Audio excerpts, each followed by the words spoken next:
शरीर में कुछ रह नहीं गया था। तब भगवान वहाँ पे प्रकट हुए और भगवान ने कहा कि हे महाराज, मैं आपकी तपस्या से प्रसन्न हुआ हूँ, आप वरदान मांगे। तब कर्दम जी कहते हैं कि भगवान, मुझे कोई वरदान नहीं चाहिए, मुझे तो बस आपका दर्शन चाहिए था, होना था, तो आज मैंने आपका दर्शन कर लिया, बस अब मुझे और कुछ नहीं चाहिए। तब भगवान कहते हैं, महाराज, कल तुम्हारे यहाँ मनु शत्रुपा अपनी पुत्री का कन्यादान करने आएंगे। मैं चाहता हूँ कि आप विवाह करें और मैं आपके यहाँ पुत्र रूप में जन्म लूँ। कर्दम जी कहते हैं कि हे भगवान, मेरी शादी करने की कोई इच्छा नहीं है, मैं शादी करना नहीं चाहता।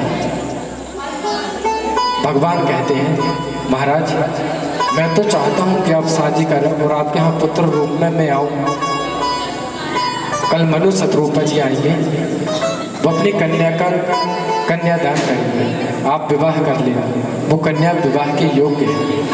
इधर नारद जी मनु शत्रुपा के यहाँ आते हैं और मनु शत्रुपा से कहते हैं, मनु महाराज से कहते हैं कि महाराज, मैंने आपकी पुत्री के लिए एक वर देखा है, आप अपनी कन्या का कन्यादान उनके हाथ में कर दीजिए, बड़े तपस्वी हैं।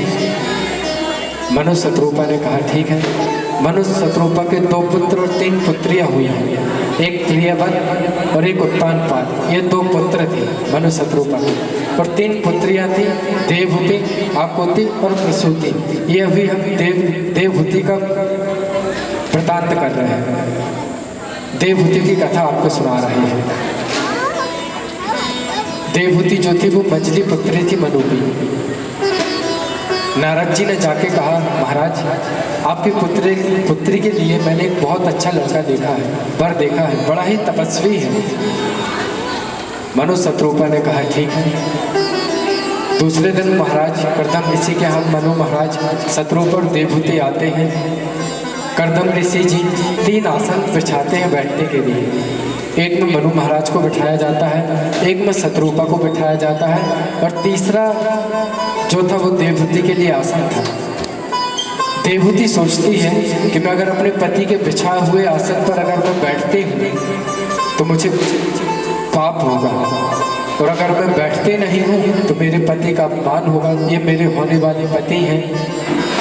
तो देवहूति इतनी समझदार थी कि उसने अपना दाहिना हाथ उस आसन में रखा और आसन के बाजू में बैठ जाती है। तब कर्दम ऋषि सोचते हैं कि ये जो कन्या है ना, ये विवाह के योग्य है, इससे विवाह करने में मेरा कोई घाटा नहीं है, इससे विवाह कर लेना चाहिए। पर कर्दम ऋषि प्रश्न रख देते हैं मनु महाराज जी के सामने कि महाराज, मैं विवाह जो कर रहा हूँ ना, ये मैं भोग विलास के लिए नहीं कर रहा हूँ, मैं प्रभु के साथ मैं नारी संग नहीं सत्संग चाहता हूँ, प्रभु की भक्ति चाहता हूँ। गृहस्थ जीवन को जीते हुए मैं भगवान की भक्ति करना चाहता हूँ, मैं इस माया जंजाल में फंसना नहीं चाहता। तब मनु महाराज कहते हैं, बताओ, अभी शादी हुई नहीं है और ये अभी से वैराग्य की बातें कर रहा है। तो देवहूति भी कोई साधारण स्त्री नहीं थी। उन्होंने पिता से कहा कि पिताजी, मैं ऐसे ही पति को चाहती थी कि वह अतिशय वैरागी हो, सत्संग करने वाला हो, ग्रहचर्या में इस माया में फंसे ना और न मुझे फंसाए, मैं भी सत्संग चाहती हूँ। मनु महाराज जी तैयार हुए, दोनों का विवाह किया, और जैसे ही विवाह हुआ मनु शत्रुपा अपने घर को प्रस्थान करते हैं। और यहाँ कर्दम ऋषि तुरंत विवाह के होते ही तुरंत ध्यान में बैठ जाते हैं, और 1 दिन 2 दिन नहीं, पूरे 40 वर्षों तक प्रभु का ध्यान करते हैं, उठते नहीं। देवहूति चाहती तो वहाँ से चली जाती कि कैसा पति मिला है। विवाह होते ही ध्यान में बैठ गए, और ऐसा ध्यान कि 40 वर्ष हो गए। 40 वर्षों बाद कर्दम ऋषि की आंखें खुली सामने देखा तो एक स्त्री खड़ी हुई थी जो कि बूढ़ी थी, शरीर बड़ा दुर्बल हो चुका था। कर्दम ऋषि ने पूछा, देवी आप कौन हो, कहाँ से आई हैं और यहाँ पर क्या कर रही हो? देखो तो महाराज कितने भोले हैं, जिनसे इनका विवाह हुआ है ये प्रभु की भक्ति में ऐसे डूब गए कि आज अपनी पत्नी को ही नहीं पहचान रही है। माता देवहूति ने कहा, महाराज हे नाथ, मैं आपकी पत्नी हूँ देवहूति, मेरा आपसे विवाह हुआ है। कर्दम ऋषि ने देखा कि अरे इन्होंने तो मेरी सेवा करते हुए अपने शरीर को ही छीण कर दिया। कर्दम ऋषि जी कहते हैं कि जाइए आप जाके सरस्वती जी में स्नान करके आइए।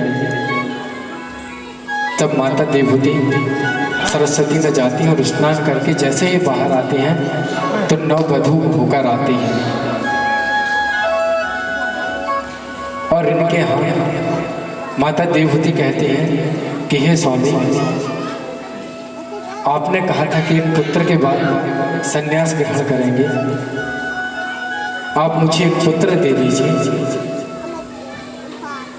तब कर्दम ऋषि जी कहते हैं, देवी मैं तो सत्संग चाहता हूँ, पुत्र नहीं। पर उन्हें धीरे धीरे याद आता है कि भगवान ने भी तो मुझसे कहा था कि मैं पुत्र रूप में आपके यहाँ जन्म लूँगा। ये पुनः ध्यान में बैठते हैं और कुछ समय तक फिर तपस्या करते हैं दोनों। इसके बाद इनके यहाँ 9 कन्याओं का जन्म होता है और फिर संन्यास लेने के लिए कर्दम ऋषि जी कहने लगते हैं।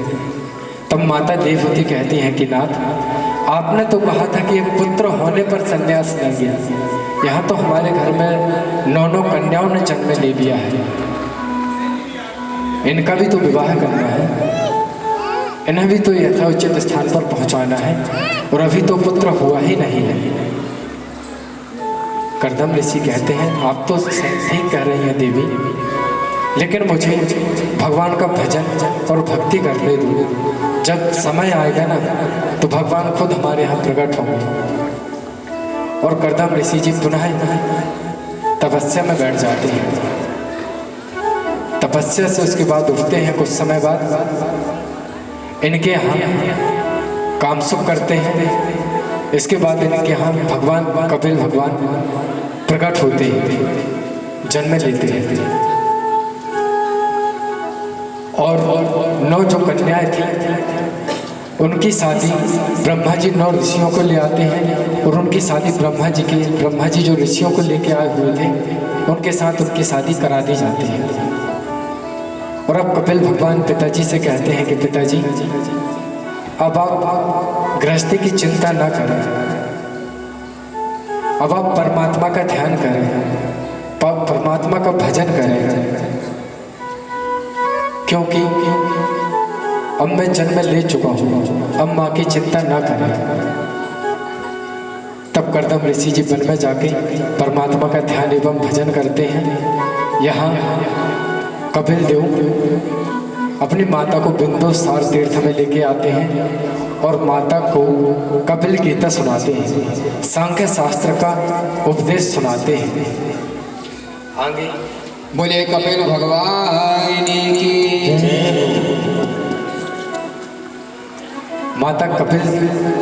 माता देवहूति को कपिल भगवान सांख्य शास्त्र का उपदेश सुनाते हैं।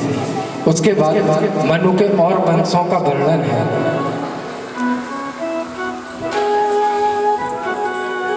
देवहूति का विवाह कर्दम ऋषि के साथ बृहस्पति का विवाह